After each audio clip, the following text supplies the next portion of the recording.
144 ধারা তো জারি হয় বিশৃঙ্খলা যাতে না হয়। কেন বিশৃঙ্খলা জারি হবে? আপনার দলের উপর আপনি কন্ট্রোল থাকবে না কেন? এই একটা দল তো আপনি নিজে, 144 ধারা তো জারি হবে। একটা বিষয় দেখেন যে একটা দল তো আপনি নিজে, আপনি তো দেখেন যে এই জায়গায় আমরা সরকার এবং আইন শৃঙ্খলা বাহিনীকে আলাদা করতে চাই, কিন্তু তারা তো আলাদা না।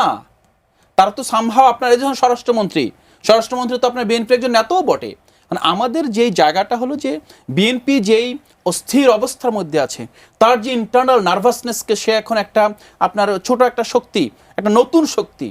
বিএনপির লজ্জা হওয়া উচিত যে একটা আপনার 2 বছর হয় না যে রাজনৈতিক দল, সে রাজনৈতিক দলকে সে থ্রেটেন মনে করছে। আজকে কুড়িগ্রামে কি সমস্যা হয়েছে? সেখানে তো উস্কানি হয় নাই, সেখানে তো বিক্ষোভ মিছিলে হামলা করেছে।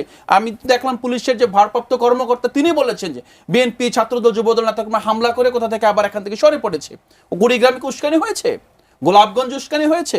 আপনি জিনিসটা প্যাটার্নটা দেখেন যে বিএনপি যেই রাজনীতি করতে চাচ্ছে, এই রাজনীতিটা বাংলাদেশের এই যে গণতন্ত্রের যাত্রা এটাকে ব্যাহত করছে।